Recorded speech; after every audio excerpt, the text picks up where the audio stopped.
Hello everyone, welcome to brain shocks. तो NPCIL में GATE 2020, 21 और 22 के थ्रू वैकेंसी निकली है। ठीक है, तो उसको डिटेल में पढ़ते हैं।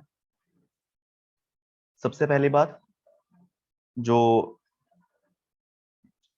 ये तीनों साल के गेट स्कोर के बेसिस पे ली जाएगी। ठीक है, टोटल ब्रांचेस जो एलिजिबल हैं इसमें mechanical, chemical, electrical, electronics, instrumentation और सिविल।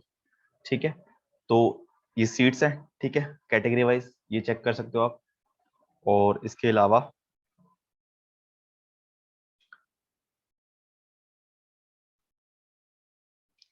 अब जो इम्पोर्टेंट डेट्स हैं, और एक वो है 13 तारीख से स्टार्ट हो जाएगी, 13 अप्रैल, और लास्ट डेट है 28 अप्रैल। ठीक है, तो इसी बीच में आपको फीस भी सबमिट करनी है। और फिर कौन कौन सी डिग्रीज एलिजिबल हैं, जैसे मैकेनिकल में मैकेनिकल और प्रोडक्शन दोनों इंजीनियरिंग डिग्री एलिजिबल हैं, बट आपको जो गेट है वो आपको मैकेनिकल में देना होगा। ठीक है, तो उसी तरह इलेक्ट्रिकल में इलेक्ट्रिकल बीटेक और इलेक्ट्रिकल एंड इलेक्ट्रॉनिक्स। इलेक्ट्रॉनिक्स में electronics, electronics and communication, telecommunication, control, instrumentation. ठीक है, और एक चीज इंपॉर्टेंट दी है उन्होंने, जैसे आप यहाँ पे देखोगे स्टार लगाया हुआ है, यहाँ पे हैश लगाया है, और यहाँ पे स्टार हैश लगाया है, यहाँ पे हैश। ठीक है, तो इनके कहने का मतलब ये है कि related degree discipline such electrical, electronics and communication, electronics and control are also eligible to apply under electronics. ठीक है, इसका मतलब ये है कि इलेक्ट्रिकल वाले भी इलेक्ट्रॉनिक्स अंडर भर सकते हैं, बट उनका गेट जो है वो इलेक्ट्रॉनिक्स में होना चाहिए। ठीक है, तो मतलब किसी का इलेक्ट्रिकल वाले का रैंक अगर स्कोर इलेक्ट्रॉनिक्स में अच्छा अगर दिया हो तो अप्लाई कर सकता है।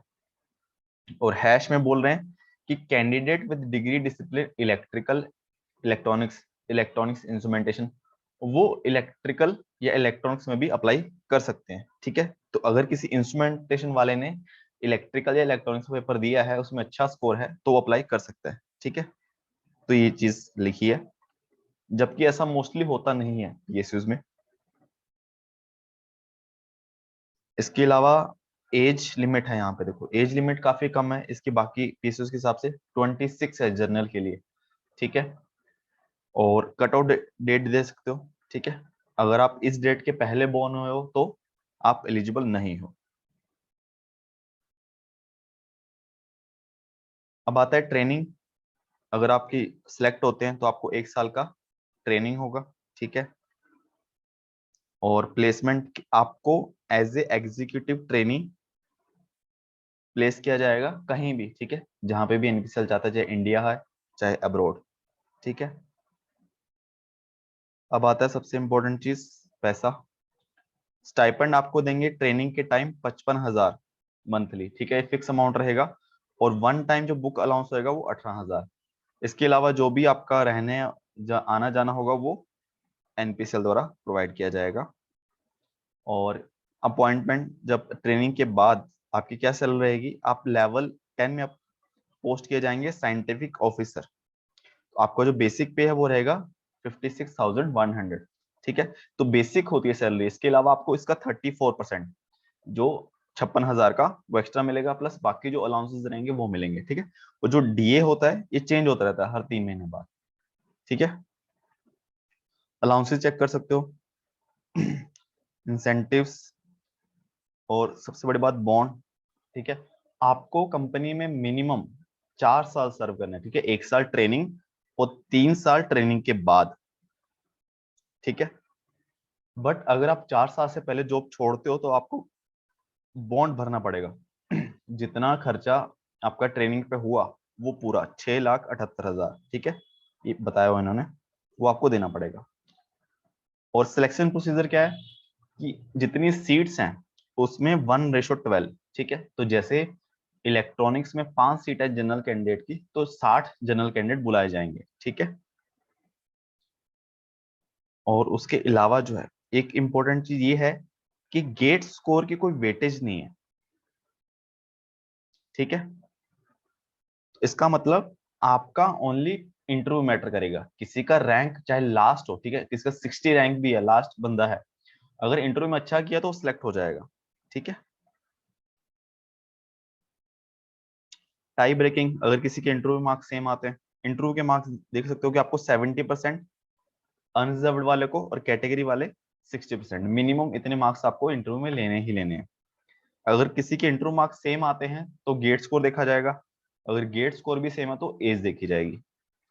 वेट लिस्ट भी बनेगी, जितने लोग सिलेक्ट होते हैं उसके इक्वल नंबर, अगर 5 सीट है 5 लोग सिलेक्ट होंगे, 5 लोग ही वेट लिस्ट में आएंगे। इंटरव्यू का शेड्यूल जो है वो 13 से 25 जून, वो 4 वेन्यूज है, मुंबई, नरोरा, मद्रास और कायगा। ठीक है, तो आपको वेरीफाई भी करवाने हैं original document at time of interview. ठीक है, इंटरव्यू के टाइम आपको लेके जाने हैं सारे डॉक्यूमेंट।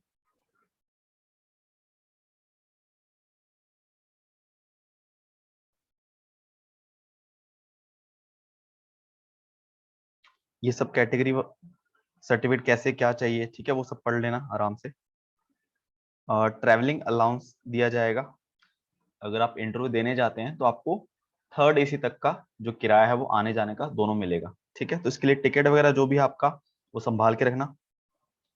और ये अच्छी चीज है, लैंग्वेज फॉर पर्सनल इंटरव्यू, तो आप हिंदी इंग्लिश कोई भी चूज कर सकते हैं। ठीक है, आप हिंदी में अगर कंफर्टेबल है तो हिंदी चूज कीजिएगा। मेडिकल फिटनेस, ठीक है, ये अप्लाई कैसे करना है तो वेबसाइट चेक कर सकते हो। देखो एडमिट कार्ड, आपको एडमिट कार्ड भी संभाल के रखना है, यहाँ पे लिखा हुआ है।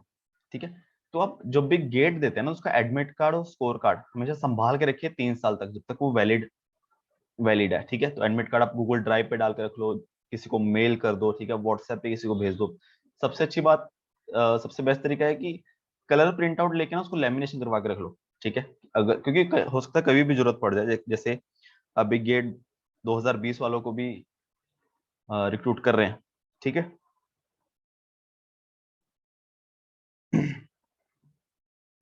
तो ये तो सारी इंस्ट्रक्शंस हैं कैसे कैसे अप्लाई करना है, फोटोज का साइज वगैरह क्या होना चाहिए।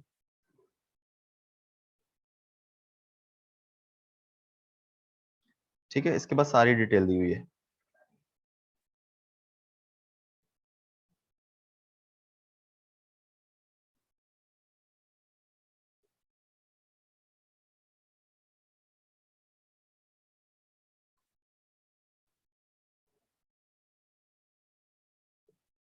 तो ये रहा कॉन्टैक्ट अस। ठीक है, तो अगर आपको कोई भी इंफॉर्मेशन चाहिए होती है तो आप एनपीसीएल की वेबसाइट पे जाएंगे, कॉन्टैक्ट अस जो है उसके अंदर जाएंगे, तो वहां पे उनका फोन नंबर या ईमेल दी होगा। आपको कोई भी इंफॉर्मेशन चाहिए है ना, कि वैकेंसी के रिगार्डिंग कोई आपको डाउट है, तो आप वहां पे कॉल करेंगे, जब मेल करेंगे तो वहां से आपको इन्फॉर्मेशन मिल जाएगी।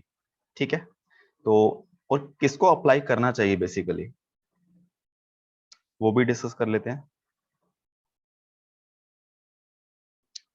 क्योंकि क्या अभी 3 गेट डिसिप्लिन एलिजिबल है ना, अब सपोज करो इलेक्ट्रॉनिक्स की बात करता हूँ मैं। ठीक है, 5 सीट है, इसका मतलब ये 60 लोगों को बुलाएंगे। ठीक है, तो अभी दिक्कत ये भी है कि गेट स्कोर के बेसिस पे होगा। ठीक है, अब जैसे 22 वालों का गेट स्कोर कम है, तो इसका ये मतलब होगा कि 20 अगर 60 लोग सिलेक्ट करनी है तो 22 वाले में से कम लोग सिलेक्ट होंगे। ठीक है, अगर हम देखे जाएं कि सब लोग अप्लाई करें। बट एक चीज ये भी तो है कि 20, 21, 22, ठीक है, एक फैक्टर है, एज भी तो फैक्टर है, एज 26 है। तो सारे लोग जो भी आप गेट दे रहे होंगे, अच्छा रैंक होगा, तो मोस्टली लोग ऐसे भी होंगे जो 26 के ऊपर चले गए होंगे। ठीक है, तो एक तो वो फैक्टर हो गया। दूसरा फैक्टर ये है कि गेट 20 वाले का हो सकता है कहीं ना कहीं जॉब लग गया हो। ठीक है, तो या फिर किसी कोई एमटेक कर रहा हो, उसका एमटेक से प्लेसमेंट हो गया हो, 21 वाला कोई एमटेक कर रहा होगा, वो एमटेक नहीं छोड़ेगा। ठीक है, तो ये सब पॉसिबिलिटी है, इसको एग्जैक्ट बताना कि कहाँ तक अप्लाई करना चाहिए मुश्किल है। ठीक है, बट मुझे क्या लगता है कि एटलीस्ट अंडर 100 वालों को तो अप्लाई कर ही देना चाहिए, सबको, तीनों ईयर वालों को। ठीक है, अगर उसके ऊपर भी आप करना चाहो तो आपकी मर्जी है। ठीक है, क्योंकि प्रेडिक्ट करना बहुत मुश्किल है मेरे हिसाब से कि कितने लोगों को करना चाहिए, बट फिर भी अपनी सेफ्टी के लिए अप्लाई कर दो। बिकॉज लास्ट ईयर भी ऐसा हुआ था कि जैसे एनटीपीसी हो गया, उसमें काफी लोगों ने अप्लाई नहीं किया था। जो आईओसीएल हो गया, ठीक है, आईओसीएल में इलेक्ट्रिकल वालों ने अप्लाई नहीं किया क्योंकि उनको लगा कि इतना कट ऑफ नहीं जाएगा, बट वो काफी पीछे रैंक तक कॉल आई और एनटीपीसी ने भी सीट्स बढ़ा दी। ठीक है, तो अगर आपको लगता है कि 200 तक भी करना है तो अप्लाई कर दो। ठीक है, अब आप गेट की प्रिपरेशन की हो, इतना अच्छा रैंक लेके आओ, तो ऐसा ना हो कि 500-600 रुपए के लिए कोई फॉर्म रह जाए अपना। ठीक है, तो कर सकते हो अप्लाई, हो सकता है सीट्स वगैरह बढ़ जाए। ठीक है, ऐसा चलता रहता है। तो उसके अलावा कुछ डाउट हो तो कमेंट कर सकते हो। ठीक है, तो और वीडियो को लाइक कर देना, चैनल को सब्सक्राइब कर देना। Thank you so much.